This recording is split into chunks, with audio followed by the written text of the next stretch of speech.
ఇప్పుడు మీరు చూశారు, నేను ఎన్నో రోజుల నుంచి వర్క్ ఫ్రమ్ హోమ్, ఇంటి దగ్గర కూర్చొని పనిచేసే విధానానికి శ్రీకారం చుట్టాలని మాట్లాడుతున్నాను. ఎన్నికల్లో కూడా దాన్ని ఒక నినాదంగా తీసుకొని నేను చెప్పాను. ఒకప్పుడు నేను ఇన్ఫర్మేషన్ టెక్నాలజీని ప్రమోట్ చేశాను, దగ్గర 30 సంవత్సరాల కంటే ముందు. అప్పుడు ఎవరికీ ఐటీ అంటే తెలియదు, పెద్దగా డెవలప్ కాలేదు. ఆ రోజు బిల్ గేట్స్ ఏం చేశారంటే అమెరికా నుంచి ఇంటర్నెట్ని ఇన్నోవేట్ చేశాడు. ఆ ఇంటర్నెట్ వచ్చిన తర్వాత ప్రపంచమంతా ఒక కుగ్రామంగా తయారైపోయింది. అంత మునుపు అమెరికాలో ఏమైనా జరిగితే మనకు తెలియాలంటే 4 రోజులు పట్టేది. కానీ ఎప్పుడైతే ఇంటర్నెట్ వచ్చిందో టెక్నాలజీలో పెద్ద బ్రేక్ త్రూ వచ్చింది. ఇన్ఫర్మేషన్ టెక్నాలజీకి భవిష్యత్తు ఉందనే ఉద్దేశంతో నేను ఆ రోజుటి నుంచే శ్రద్ధ పెట్టాను. ఎవరికి అర్థం కాలేదు బిగినింగ్లో. ఆ రోజు ఒక హైటెక్ సిటీ కట్టాలంటే చాలా శ్రమ పడ్డాను, అనేక మీటింగ్లు పెట్టాను. ఇప్పుడు ఏ విధంగా అయితే ఐటీ ప్రొఫెషనల్స్ అంతా పనిచేస్తున్నారో వీళ్ళందరూ ఐడియాస్ తీసుకున్నట్టు 4-5 మీటింగ్లు పెట్టి ఏం చేస్తే బాగుంటుంది అనుకుంటే ముందు హైటెక్ టవర్ కట్టాం. ఆ హైటెక్ టవర్ కట్టిన తర్వాత ఇలాంటి పిల్లలందరూ చూసిన తర్వాత మేము కూడా ఐటీ చదువుకోవాలి, ఐటీ ఉద్యోగం చేయాలనే ఆశ పుట్టింది. దానిపైన నేను అమెరికాకి వెళ్ళి అనేక కంపెనీలకు అందరికి చెప్పి 15 రోజులు ఫైల్స్ మోసుకొని అమెరికాలో అన్ని కంపెనీలకు వెళ్ళి ఇండియాకి రండి, మా కుర్రాళ్ళు ఉన్నారు, బ్రహ్మాండంగా పనిచేస్తారని చెప్పి ప్రమోట్ చేశాను. అప్పుడు ఆలోచించాను, ఉద్యోగాలు వస్తున్నాయి, దీనికి కావాల్సింది ఇంజనీరింగ్ కాలేజీలు కావాలి, ఐటీ ఎడ్యుకేషన్ కావాలని చెప్పి ఉద్దేశంతో ఆ రోజు 30 ఇంజనీరింగ్ కాలేజీలని 9 ఏళ్లలో 300 ఇంజనీరింగ్ కాలేజీలు చేశాం. ఏ రెవెన్యూ డివిజన్ పోయినా ఒక ఇంజనీరింగ్ కాలేజీ కనపడేది. ఇప్పుడు ఏ కాన్స్టిట్యున్సీ హెడ్ క్వార్టర్ పోయినా ఒక ఇంజనీరింగ్ కాలేజీ కనపడుస్తుంది. ఆ కాలేజ్ చూసినప్పుడు పిల్లల ఆలోచన మారుతుంది, నేను కూడా చదువుకోవాలని కోరిక పుడుతుంది. అక్కడి నుంచి ప్రారంభమైంది. ఈరోజు మీరు చూస్తే అమెరికాలో నేను ఎప్పుడూ చెప్పేవాడిని, ఇప్పుడు మన పిల్లలు ఇక్కడ చేస్తున్నారు, చాలా వాళ్ళు చూస్తే గర్వపడుతున్నా నేను. వాళ్ళు మాట్లాడిన విషయాలు మీరు చూస్తే కూర్చో కూర్చో కూర్చో కూర్చో ఎవరికే నువ్వు చెప్తే ప్రకటించారా? కూర్చో కూర్చో నువ్వు.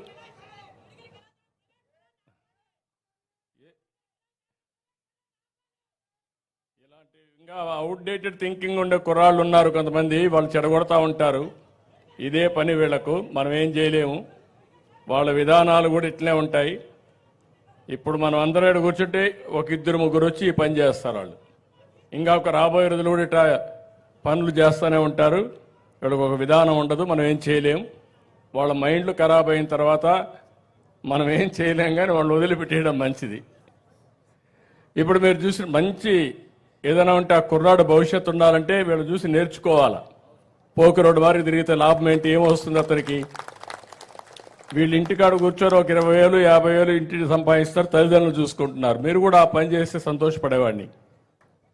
అదే మాదిరిగా ఈరోజు నేను అది చెప్పిన తర్వాత అమెరికాకు మన వాళ్ళు వెళ్ళి ఈరోజు మీరు చూస్తే అమెరికాలో ఉండే అమెరికన్స్ తలసరి ఆదాయం $60,000 అయితే ఇలాంటి మిరాకిల్ లాంటి మన పిల్లలు అమెరికాలో ఉన్నారు, వాళ్ళ ఆదాయం చూస్తే $1,20,000 అంటే వాళ్ళకంటే 2 ఇంతలు. అంటే వాళ్ళకంటే తెలివైన పిల్లలు మన పిల్లలు. ఈరోజు ఇక్కడే కాదు, ప్రపంచంలో ఏ దేశానికి పోయినా మొన్న అరెస్ట్ చేశారు. అరెస్ట్ చేస్తే సరే నేను కూడా ధర్మం కోసం పోరాడాను, ఎక్కడా నేను భయపడను. భయం అనేది నా జీవితంలో ఎప్పుడూ లేదు. అలాంటిది 53 రోజులు నన్ను ఇది చేస్తే కనీసం 80 దేశాల్లో మన పిల్లలు ఈ మాదిరిగానే రోడ్డు మీదకి వచ్చి 53 రోజులు ప్రదర్శన చేశారు 80 దేశాల్లో. అంటే ఈరోజు చూస్తే ఒక 100 దేశాల్లో మన పిల్లలు ఉన్నారు. ఇప్పుడు నేను వర్క్ ఫ్రమ్ హోమ్ ఎవరున్నారంటే రమ్మంటే అందరూ వచ్చారు. రేపు మీరు ఏ దేశానికి పోయి బాగా బిల్డింగ్లు ఉండే దేశం, బాగా అభివృద్ధి అయినటువంటి కాలనీకి పోతే అందులో తెలుగు వాళ్ళు ఉంటారు, భారతీయులు ఉంటారు. అది మన సత్తా ఈరోజు. అయితే అక్కడ ఇవన్నీ వచ్చినప్పుడు ఇక్కడ ఎందుకు తయారు చేయలేమనేది నా పట్టుదల. అందుకే నేను మీ అందరికి హామీ ఇస్తున్న, పిల్లలు వర్క్ ఫ్రమ్ హోమ్ పనిచేస్తున్నారు. అయితే మీకు ఒక స్టేజ్ వచ్చిన తర్వాత బోర్ కొడుతుంది, మెషిన్తోనే కూర్చోలేరు, కాబట్టి కొంచెం సోషల్ లైఫ్ కూడా ఉండాలి. అందుకే ఆలోచిస్తున్నా, వర్క్ ఫ్రమ్ హోమ్ని నైబర్హుడ్ హోమ్గా చేసి ఒక 5 మంది 10 మంది కూర్చునే ప్లేస్ కానీ, అదే మరి ఇంకొక పక్కన వర్క్ స్టేషన్స్ క్రియేట్ చేసి, ఇప్పుడు సంబేపల్లి ఉంది, సంబేపల్లిలో ఒక వర్క్ స్టేషన్, ఒక టెక్ టవర్ ఒకటి కడతాం, దాన్ని వేరే వాళ్ళు మేనేజ్ చేయమంటాం. మీరు పనిచేస్తూ స్కిల్ డెవలప్మెంట్ నేర్చుకుంటారు, లేటెస్ట్ టెక్నాలజీ నేర్చుకుంటారు. దానివల్ల మీరు రాను మీ ఆదాయం పెరిగే అవకాశం వస్తుంది. అదే మాదిరిగా కడప లాంటి దగ్గర ఇంకా ఎక్కువగా కో వర్కింగ్ స్పేస్ క్రియేట్ చేస్తాం. అంటే కంపెనీలు వచ్చి వాళ్లే రన్ చేసుకున్నట్టుగా. ఇంకా అవసరమైతే జీసీసీకి కూడా ప్రాధాన్యత ఇస్తున్నాను. అంటే ఎవరైనా గ్లోబల్ కాంపిటేటివ్ సెంటర్స్ పెట్టుకొని వాళ్ళు కూడా ముందుకు వస్తే వాళ్ళకు కూడా ఇచ్చి, ఫైనల్గా నేను ఇచ్చే ఇన్సెంటివ్స్ అన్నీ ఇస్తాను వాళ్ళందరికీ. ఏమని, మీ ఆదాయం పెంచితే, ఎంత ఆదాయాన్ని పెంచితే అంత ఎక్కువ ఇన్సెంటివ్స్ వాళ్ళకి ఇచ్చే విధంగా కొత్త పాలసీని తీసుకొచ్చానని చెప్పి కూడా నేను మీకు తెలియజేస్తున్నా. ఎందుకంటే మామూలుగా నాలెడ్జ్ ఉంది, తెలివితేటలున్నాయి, సాన పెడితే ఈ పిల్లలు ప్రపంచాన్ని జయించడమే కాదు, ప్రపంచంలోనే మెరుగైన కుర్రాళ్లుగా తయారయ్యే పరిస్థితి వస్తుంది. అది నా కల, నా ఆలోచన. ఈరోజు ఒక విషయం మీరు గుర్తుపెట్టుకోవాలి. మీ ఇంట్లో మీరు ఉండండి, ఇక్కడ పనిచేయండి, బోరు కొడితే నెలకు ఒక 10 రోజులు వర్క్ స్టేషన్కి వచ్చి అక్కడ పనిచేయండి. మీరు ఫిజికల్గా పోవాలంటే ప్రపంచమే హద్దు. వర్చువల్, ఫిజికల్, హైబ్రిడ్ మోడల్ భవిష్యత్తులో రియాలిటీ. దానికోసం నేను ప్రమోట్ చేస్తున్నా. ఇంకో పక్క మీరు వ్యవసాయం చేస్తూ మీ ఇబ్బందులు చెప్పారు. నేను అందుకే నిన్న పోయినప్పుడు చూశాను. ఏదైతే దావోస్లో కూడా అందరితో మాట్లాడినప్పుడు DP world, Jebel Ali airport Dubai, port Dubai, వాళ్ళు వచ్చి లాజిస్టిక్స్ అన్ని కూడా చేస్తామని ముందుకు వచ్చారు. వాళ్ళు వస్తే బ్యాక్వర్డ్ ఫార్వర్డ్ ఇంటిగ్రేషన్ అంతా చేస్తున్నారు. అంటే మామూలుగా కోల్డ్ చైన్ మొదలుకొని ప్రపంచంలో ఈ ప్రోడక్ట్ తీసి అమ్మడానికి, విత్ ఇన్ ది కంట్రీ అమ్మడానికి, డ్యామేజెస్ తగ్గించడానికి మొత్తం కూడా వర్కౌట్ చేస్తున్నారు. మధ్యవర్తులు కూడా పోయే పరిస్థితి వస్తుంది. మీలో ఎవరైనా హుషారుగా ఉంటే farmers producers cooperative organisation FPP పెట్టుకోండి. ఫార్మర్స్ ప్రొడ్యూసర్స్ కోఆపరేటివ్స్ పెట్టుకుంటే దానిపైన government of India viability gap funding ఇస్తున్నారు. రాష్ట్ర ప్రభుత్వం అండగా ఉంటాం. ఇలాంటి పెప్సికో కానీ, వాల్మార్ట్ కానీ, లూలు కానీ, నేను చెప్పినట్టు డిపి వరల్డ్ కానీ, లేకపోతే ఏపీ ఇంకొక organisation world best logistics company ఉంది, వీళ్ళందరినీ తీసుకొస్తాను. ప్రభుత్వం పూర్తిగా అండగా ఉంటాం. అందుకే 5 ప్రాంతాల్లో 5 రతన్ టాటా ఇన్నోవేషన్ హబ్స్ కూడా పెడుతున్నాం. స్టార్టప్ కంపెనీస్ని ప్రోత్సహిస్తున్నాం. మీ ఊర్లో నువ్వు కూర్చొని నాలెడ్జ్ ఎకానమీలో పనిచేయడం కానీ, మీ ఊర్లో నువ్వు కూర్చొని మీ ఊర్లో ఉండే వ్యవసాయ ఆధార పరిశ్రమలు పెట్టుకుని డబ్బులు సంపాదించే మార్గం నేను చూపిస్తానని మీ అందరికీ హామీ ఇస్తున్నా. ఇక్కడికి వచ్చినప్పుడు ఒక పక్క MSP వాణిజ్య పంటలకు కూడా ఇవ్వాలనుకుంటున్నాను. రాయలసీమలో హార్టికల్చర్ పంటలు ఎక్కువ వస్తాయి, పండ్ల తోటలు, కూరగాయలు, పూలు ఎక్కువ వస్తాయి. ఓసారి రేటు పడిపోతే మీరు ఇబ్బంది పడుతున్నారు. ఇక్కడ కూడా MSP అన్ని పంటలకు పెట్టి ఏ పంటకు కూడా రేటు పడిపోతే పూర్తిగా ఆదుకునేట్టుగా మీకు చేయూతనిచ్చే విధంగా ఒక కార్యక్రమం తీసుకొస్తాం. రెండవది, రాయలసీమను నీళ్లుంటే రతనాలు పండించే సీమ ఇది. నీళ్లు లేకపోతే మనం ఇబ్బంది పడుతున్నాం. ఈ రాయి చోటు అందుకు ఒక ఉదాహరణ. ఈ రాయి చోట్లగా నీళ్లుంటే ఇప్పుడు మన పిల్లలు మాట్లాడినట్టు వండర్ జరిగేటివి. కానీ కొన్ని సమస్యలు వచ్చాయి.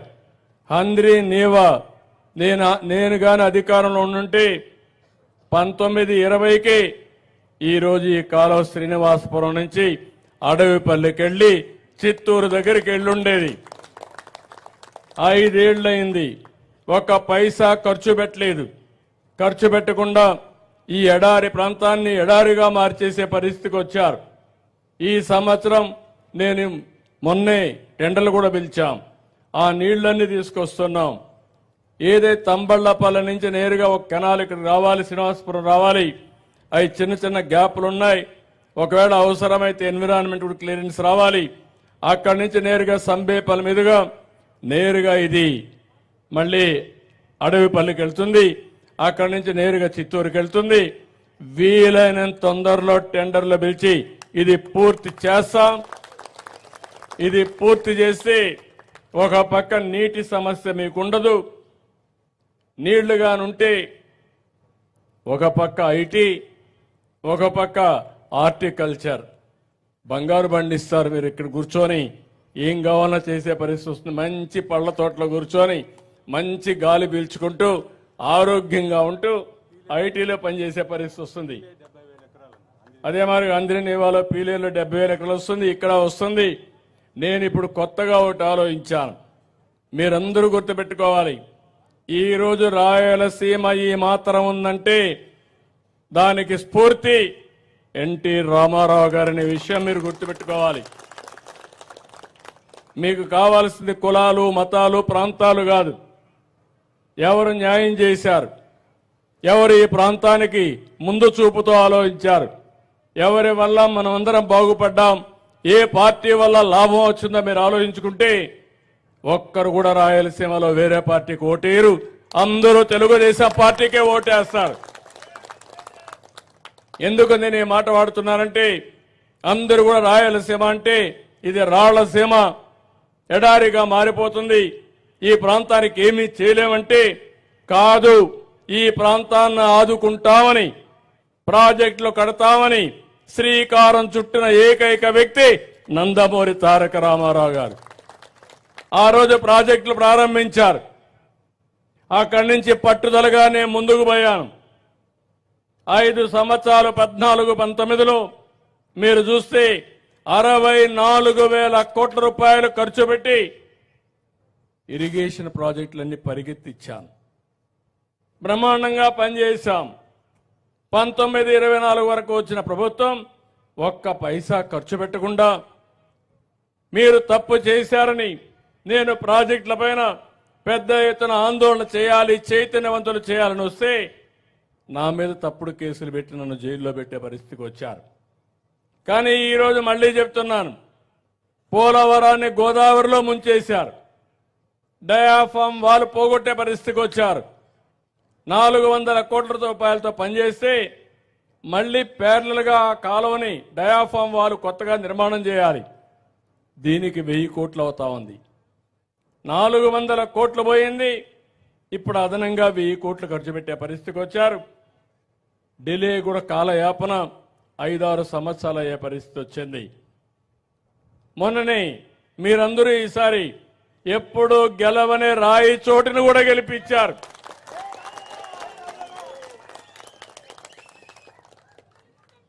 ఎప్పుడైతే మీరు ఆ విధంగా గెలిపించారో దానివల్ల ఢిల్లీలో కూడా మన గౌరవం పెరిగింది. కష్టాల్లో ఉండే రాష్ట్రానికి సంజీవునిగా పనిచేసింది.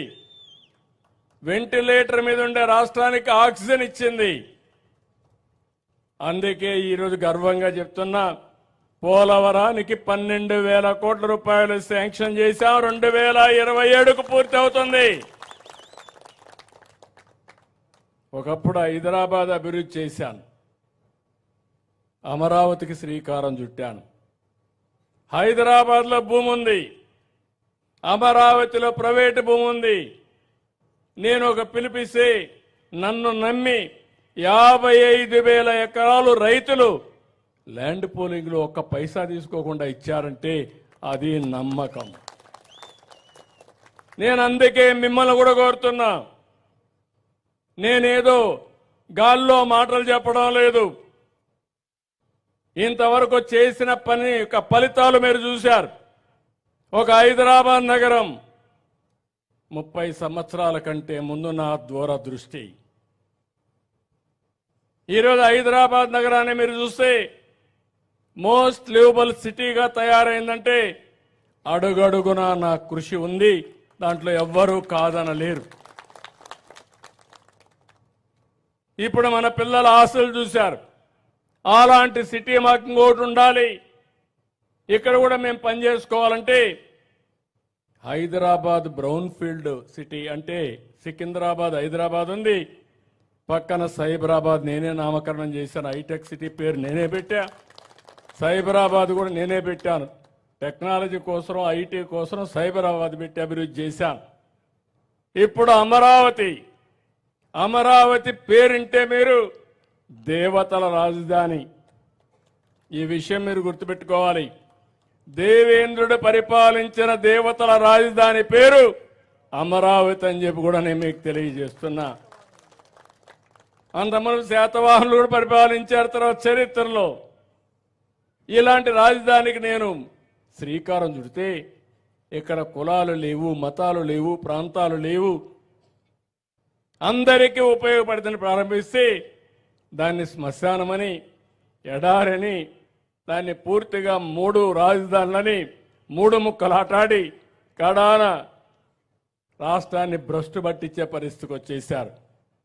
ఇప్పుడు మళ్ళీ కేంద్రంలో మనం పనిచేశాం కాబట్టి దానికి కూడా ముందుకొచ్చారు. 15,000 కోట్ల రూపాయలు డబ్బులు శాంక్షన్ చేశారు, ఇప్పించారు. హడ్కో అవన్నీ కూడా ఇంకొక 15,000 కోట్లు వచ్చాయి. పనులన్నీ ప్రారంభమయ్యాయి. అది కూడా చెప్తున్నా. ఈరోజు మన పిల్లలు ఎట్లయితే తెలివితేటలతో పనిచేస్తున్నారో ఇంటి దగ్గర కూర్చొని 90 లక్షల రూపాయలు సంపాదించి అవసరమైతే వ్యవసాయం కూడా చేసి డబ్బులు సంపాదించే పరిస్థితికి వచ్చారు. అదే మాదిరిగా అమరావతిలో కూడా ఏదైతే భూములు ఉన్నాయో ల్యాండ్ మానిటైజేషన్ చేసి 1 పైసా వేరే ప్రాంతాల డబ్బులు ఖర్చు పెట్టకుండా ఆ ప్రాంతాన్ని అభివృద్ధి చేసి అందులో వచ్చే డబ్బులే ఖర్చు పెట్టి పైకి తీసుకొస్తాం. అదే హైదరాబాద్ కూడా చేశాం. అక్కడి నుంచి సంపద వస్తుంది, ఆదాయం పెరుగుతుంది. ఆదాయం పెరిగితే సంక్షేమ కార్యక్రమాలు ఇచ్చే పరిస్థితికి వస్తాం. ఇప్పుడే నేను ఇక్కడికి వచ్చాను. గొల్ల చలపతి, ఆయన కొడుకు గొల్ల వెంకటేశ్వర్లు. ఈ కుర్రాడిని చూస్తే మోగు కుర్రాడు, ఏమీ చేయలేడు. ఎవరన్నా ఆయన తీసుకుపోవాలి. నేను వచ్చిన తర్వాత ఇలాంటి వాళ్ళకందరికీ 6,000 రూపాయలు పింఛను పెంచాను 3,000 నుంచి. దానివల్ల ఆ కుర్రాడికి ఈరోజు ఈ పింఛను వల్ల కొంతవరకు వెసులుబాటు వచ్చింది. వాళ్ళ తల్లి ఇక్కడ లేదు, డబ్బుల కోసం గల్ఫ్కి వెళ్ళింది. అక్కడ 3,000 4,000 సంపాదించి ఆ డబ్బులు పంపిస్తుంది. అంటే ఒక వ్యక్తి యొక్క జీవితాన్ని మీరు చూడాలి. కన్న బిడ్డను ఏ తల్లి వదిలిపెడదు, కానీ వెసులుబాటు లేదు కాబట్టి ఆ డబ్బులు పంపిస్తే వాళ్ళ అత్తా మామలు వాళ్ళు చూసుకుంటారని చెప్పే ఉద్దేశంతో వదిలిపెట్టి అక్కడికి వెళ్ళే పరిస్థితికి వచ్చింది. ఇప్పుడు ఆ కుర్రాడికి నేను ఆలోచించాను, కనీసం ఇంట్లో ఉండాలి, వస్తే ఎవరన్నా మొయ్యాలి. అందుకే నేను ఆలోచించి ఈ ట్రైసైకిల్ పెట్టి బ్యాటరీది పెట్టి 45,000 రూపాయలతో ఈ రోజే శాంక్షన్ చేసి అతనికి ఇచ్చాను. పాప మగోడు ఆనందం చూస్తే నా కళ్ళలో నీళ్లు వచ్చే పరిస్థితి వచ్చింది. నా జన్మ చరితార్థమైందని అది చూసినప్పుడు, ఓ నా కోసం ఈ ట్రైసైకిల్ ఇచ్చారు, నేను కూడా ఊరంతా తిరగచ్చు అనే ఆలోచన ఆ కుర్రాడికి వచ్చిందంటే అది మానవత్వంతో ప్రభుత్వం పనిచేయాల్సిన విధానం అని చెప్పి కూడా నేను మీకు తెలియజేస్తున్నా. అది నేనేదో ఆఫీసులో కూర్చుంటే నాకు తెలియదు, ఇక్కడికి వస్తే తెలుస్తుంది. క్షేత్రస్థాయిలో చూస్తే తెలుస్తుంది. క్షేత్రస్థాయిలో చూసిన తర్వాత నేను ఎలాంటి పబ్లిక్ పాలసీలు తీసుకురావాలనో, తీసుకొచ్చే పరిస్థితి వస్తుంది. వాళ్ళ అవ్వ అయితే అమ్మమ్మ అయితే నాన్నమ్మ అయితే ఒకటి అడిగింది, మా అమ్మాయి కూడా వచ్చేస్తుంది, ఒక ఇంటి జాగా ఇవ్వండి, ఇల్లు కట్టిండంటే వాళ్ళకు కూడా 3 సెంట్లు ఇంటి జాగా ఇచ్చి ఇల్లు కట్టించే కార్యక్రమానికి శ్రీకారం చుట్టాం. ఇది కాకుండా ఆ కుర్రాడికి గవర్నమెంట్ ఆఫ్ ఇండియా ఏదైతే కొత్త ప్రోగ్రాం వత్సల కింద ఇంకొక 4,000 రూపాయలు అదనంగా, అంటే 6, 4, 10,000 రూపాయలు ఇవ్వడానికి కూడా శ్రీకారం చుట్టాం. ఇది కాకుండా ఇంకొక పక్క ఇంటి పైన సోలార్. కలెక్టర్ వేరే వాళ్ళతో మాట్లాడితే ఒక ఎన్ఆర్ఐ వచ్చి 60,000 రూపాయలతో సోలార్ 2 కిలోవాట్స్ పెట్టాడు. దీనివల్ల మీరు ఒకసారి ఆలోచిస్తే ఇంటిపైనే కరెంట్ ఉత్పత్తి చేసుకునే పరిస్థితికి వచ్చాం. ఒకప్పుడు కరెంట్ ఎక్కడ ఉత్పత్తి చేస్తున్నా మనకు తెలియదు. ఈరోజు మన ఇంటిపైనే కరెంటు ఉత్పత్తి చేసుకుని మనం వాడుకొని ఒకవేళ మిగిలితే ఆ కరెంటు గ్రిడ్కి ఇస్తే నీకు ఎప్పుడు కావాలంటే అప్పుడు తీసుకోవచ్చు. నెలవారీగా నెట్ మీటరింగ్ చూసుకొని మీరు ఎక్కువగా ఇచ్చుంటే మీకు యూనిట్కి 2 రూపాయలు డబ్బులు ఇప్పించే విధానానికి కూడా శ్రీకారం చుట్టాను. ఈ ఇల్లు ఒక ఉదాహరణ. 130 యూనిట్లు కరెంటు ఉత్పత్తి వాడుతున్నారు. ఈ 2 కిలోవాట్లు కానీ పెట్టుకుంటే 250, 260 యూనిట్లు కరెంటు నెలకు ఉత్పత్తి అవుతుంది. నేను ఇచ్చిన ట్రై సైకిల్ కూడా వాడుకుంటే ఒక 5, 10 యూనిట్లు అవుతుంది. మిగిలినంతా కూడా 120 యూనిట్లు గ్రిడ్కి ఇచ్చే పరిస్థితి వస్తుంది. 2 రూపాయలు వేసుకుంటే 270 రూపాయలు కరెంట్ ఛార్జ్ కట్టే పరిస్థితి పోయి ఈరోజు 250 రూపాయలు అదనంగా మళ్ళీ నేను డబ్బులు ఇచ్చే పరిస్థితికి వస్తున్నామంటే అది ఆర్థిక విధానం, పేదవాళ్లకు సేవ చేసే విధానం అని చెప్పి కూడా నేను మీకు తెలియజేస్తున్నా. ఇలాంటివి చేయడానికి నేను ఇక్కడికి వచ్చాను. అందుకే పేదల సేవలో మొదటి తారీఖున మా కలెక్టర్లు మొదలుకొని ఎమ్మెల్యేలు మొదలుకొని అందరు అధికారులు మీ దగ్గరికి పంపిస్తున్నాను. ఇంకొక ముసలావిడను కూడా చూశాను, కొప్పుల మంగమ్మ. ఆవిడని కూడా చూస్తే 82 సంవత్సరాలు. ఒక మనవడు మాత్రం ఉన్నాడు. కొడుకు కోడలు చనిపోయారు. వాళ్ళు కూడా చాలా బాధల్లో ఉన్నారు. వాళ్ళు కూడా చూసిన తర్వాత నేను ఆ కుర్రాడికి రాయిచోటి పోయి పనులు చేసుకుంటా ఉంటే అతనికి ఇక్కడే నాకు టైలరింగ్ యూనిట్ పెట్టించండి, నేను పని చేసుకుంటాను, నెలకు ఒక 10,000 రూపాయలు ఆదాయం వస్తుందంటే ఒక 2 లక్షల రూపాయలు, 1,00,000 రూపాయలు అయితే సబ్సిడీ కింద 50% సబ్సిడీ ఇచ్చి పూర్తిగా టైలరింగ్ యూనిట్ పెట్టే పరిస్థితికి వచ్చాం. ఇంటి జాగా ఇచ్చాను, ఇల్లు కట్టిస్తున్నాం. అదే మరి ఆవిడకి కూడా ఈ వత్సల కార్యక్రమం కింద 4,000 రూపాయలు అదనంగా ఇస్తున్నాం. ఇంట్లో టాయిలెట్ లేకపోతే టాయిలెట్ కట్టిస్తున్నాం. ఇంటి పైన సోలార్ ప్యానెల్స్ పెట్టి కరెంట్ ఉత్పత్తి చేసి వారికి కూడా కరెంటు ఉచితంగా ఇచ్చే పరిస్థితికి వచ్చాం. గ్యాస్ లేదంటే గ్యాస్ కూడా ఇచ్చానని చెప్పి కూడా నేను మీకు తెలియజేస్తున్నా. అంటే మీరు గుర్తుపెట్టుకోవాల్సింది ఇవన్నీ కూడా నేను ఎందుకు ఆలోచిస్తున్నానంటే మొన్న ఎన్నికల్లో మీరు చూపించిన అభిమానం నా జీవితంలో ఎప్పుడూ మరిచిపోలేను. 5 సంవత్సరాలు ఈ రాష్ట్రంలో ఒక దగా జరిగింది. రాష్ట్రాన్ని మామూలుగా పందికొక్కులు ఉంటాయి, అడవి పందులు. పందికొక్కుల కంటే అడవి పందులు మంచి ఎగ్జాంపుల్. అడవి పంది వస్తే తినిపోతే పర్వాలేదు, తిన్నంత తిని పంటంతా తొక్కేసి నాశనం చేసిపోతాయి. అవునా కాదా? 5 ఏళ్ళు అదే జరిగింది. ఎంత కావాలన్నా దోచుకున్నారు, మిగిలినంత సర్వనాశనం చేసి నా జీవితంలో 4వసారి సీఎం అయ్యాను. కానీ నాకే అర్థం కావడంలో ఇంకా పట్టు రావడంలా. దానికి కారణం చూస్తే 10 లక్షల కోట్ల రూపాయల అప్పు. నేను 10 లక్షల రూపాయల అప్పు, 10 లక్షల కోట్ల అప్పు ఉన్నాయంటే మీరేమంటారు? మీరు ఏమన్నా ఉండేయండి, నా పని మాత్రం మీరు చేయాల్సిందే.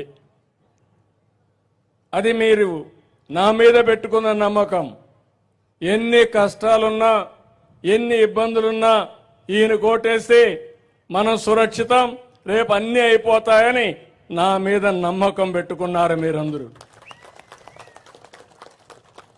అది ఒక ఈ సంబేపల్లె కాదు, రాయిచోటే కాదు, ఆంధ్రప్రదేశ్ రాష్ట్రం అంతా పెట్టుకున్నారు. దానికి కారణం గతంలో చేశాను, మళ్ళీ చేస్తాడు కాబట్టి మనం ఓటేద్దామని వేశారు. అందుకే గెలవని రాయిచోటు కూడా గెలిచిందంటే అదే ఉదాహరణ. అయితే నేను కూడా ఏం చేశానంటే, కేంద్రంలో మీరు చూశారు 4-5 ప్రాజెక్టులు, అసాధ్యమైన ప్రాజెక్టులను శాంక్షన్ చేయించాం. అమరావతి, పోలవరం, అక్కడి నుంచి విశాఖపట్నం స్టీల్ ప్లాంట్ ప్రైవేటైజేషన్ అయిపోతా ఉంటే నేను గట్టిగా మాట్లాడి ఎట్టి పరిస్థితుల్లో చేయాలని చెప్తే 11,400 కోట్ల రూపాయలు ప్యాకేజీ కింద ఆ ఫ్యాక్టరీని రివైవ్ చేసే పరిస్థితికి వచ్చాం. విశాఖపట్నం రైల్వే జోన్ ఇచ్చారు, ఆర్థికంగా కొద్దిగా సహాయం చేశారు, నిలదొక్కునే శక్తి వచ్చింది. అదే మరిగా ఎప్పుడో ఒకటి గుర్తుపెట్టుకోండి, ఎవరైనా ఒక కాఫీ ఇస్తారంటే గౌరవంగా ఒక రోజు ఇస్తారు. మనతో బాగా మాట్లాడుతున్నారంటే మనం కూడా వాళ్ళకు ఉపయోగపడుతున్నామంటేనే మాట్లాడతారు, లేకపోతే మాట్లాడరు.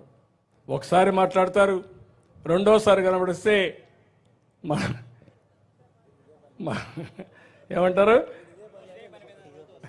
రోజు ఇదే పని మీద వస్తున్నావు, మీ దగ్గర తప్పించుకోవడానికి ప్రయత్నం చేస్తారు. ఇది సహజం. బంధువులు కూడా, స్నేహితులు కావచ్చు, బంధువులు కావచ్చు, కుటుంబ సభ్యులు కావచ్చు, మన శక్తి పైన మనం నిలబడుకోవాలి. అందుకే నేను కష్టపడుతున్నా, మీకు కూడా డబ్బులు సంపాదించే మార్గం నేర్పిస్తా. అందుకే నేను ఒక మాట చెప్పాను ఎన్నికల ముందు, మీరందరూ గుర్తుపెట్టుకోవాలి, సంపద సృష్టించాలి, సంపద వల్ల ఆదాయం వస్తుంది, ఆదాయాన్ని సంక్షేమానికి అభివృద్ధికి ఖర్చు పెట్టాలి. ఇది నిరంతరం చేసుకుంటూ ముందుకు పోవాల్సిన అవసరం ఉంది. ఈరోజు అందులోనే మీరు చూస్తే 64 లక్షల మందికి పింఛన్లు నేను పెంచే కార్యక్రమం తీసుకున్నానంటే 3,000 రూపాయల పింఛన్ని 4,000 రూపాయలు చేశాను. దివ్యాంగులకు 3,000 నుంచి 6,000 చేశాను. కిడ్నీ పేషెంట్లు కానీ, లేకపోతే ఎయిడ్ పేషెంట్స్ కానీ ఇలాంటి వాళ్ళు ఉంటే 10,000 చేశాను. మంచం ఎక్కిన పేషెంట్లుంటే 15,000 చేశానంటే అది ఈ పేదవాళ్ళకి ప్రభుత్వం పైన ఉన్న ప్రేమ. మీరు ఇంకొక పక్కన చూస్తే ఒక ఆంధ్రప్రదేశ్లో మనం ఇచ్చే పెన్షన్లు మీరు చూసినప్పుడు దగ్గర 32,520 కోట్ల రూపాయలు సంవత్సరానికి ఇస్తున్నాం. ఏ రాష్ట్రం ఇంత ఇవ్వడంలా. ఇచ్చే రాష్ట్రాలు చూస్తే తెలంగాణ 8,000 అంటే 25%. ఆ రాష్ట్రాన్ని నేను కూడా అభివృద్ధి చేశాను. ఇంకొక కార్యక్రమాలు ఇవ్వచ్చు, కానీ ఈ కార్యక్రమం వాళ్ళు ఇచ్చేది 8,000 ఇస్తున్నారు, 8,000 కోట్లు. వెస్ట్ బెంగాల్ అయితే 5,400 కోట్లు, కర్ణాటక 4,700 కోట్లు, తమిళనాడు చూస్తే 3,780, గుజరాత్ చూస్తే 1,384. అంటే పేదవాళ్ళకి దగ్గర 4,000 రూపాయల చొప్పున సంవత్సరానికి 48,000 రూపాయలు ప్రతి ఒక్కరికి ఇచ్చే కార్యక్రమాన్ని చేపట్టిన ఏకైక ప్రభుత్వం. ఇంకొక పక్కన దగ్గర అన్ని రకాలు చూస్తే 28 రకాల వ్యక్తులకు ఇస్తున్నాం. వృద్ధులు, వితంతువులు, దివ్యాంగులు, చేనేత కార్మికులు, గీత కార్మికులు, మత్స్య కార్మికులు, కడాన ఎవరైనా ఒంటరి మహిళ ఉంటే ఆ మహిళకు కూడా పెన్షన్ ప్రవేశపెట్టిన ప్రభుత్వం ఈ ప్రభుత్వం. ఒంటరి మహిళకు కూడా 4,000 ఇవన్నీ ఇచ్చాం. దీనివల్ల మీరు చూస్తే మన దగ్గర 4,000 ఇస్తే మన తర్వాత హర్యానా తక్కువైనా కూడా 2,500 ఇస్తున్నారు. ఇది మీరు ఇంకో పక్కన చూస్తే దివ్యాంగులకు అక్కడ 2,250 రూపాయలు ఇస్తున్నారు. అంటే మీరు గుర్తుపెట్టుకోవాలి, సమస్యను బట్టి, ఇబ్బందుల్ని బట్టి మానవతా దృక్పథంతో ఈ పింఛన్లు ఇచ్చే ప్రభుత్వం ఎన్డీఏ ప్రభుత్వం అని చెప్పి కూడా నేను మీకు తెలియజేస్తున్నా. ఇది కాకుండా ఇంకొక పక్కన ఈరోజు ఈ యొక్క పింఛన్ల వల్ల ఈ వృద్ధుల గౌరవం పెరిగింది. అంత మునుపైతే పిల్లలు చాటేసేవాళ్ళు, ఈ ముసలాళ్ళు ఎప్పుడు చనిపోతారా, ఎన్ని రోజులు చూసుకుంటాం అని బాధపడే పరిస్థితి నుంచి ఇప్పుడు ఈ ముసలివాళ్ళు ఎక్కువ రోజులుంటే మాకు కూడా 10 రూపాయలు వస్తాయని ఆలోచించే పరిస్థితి వచ్చింది.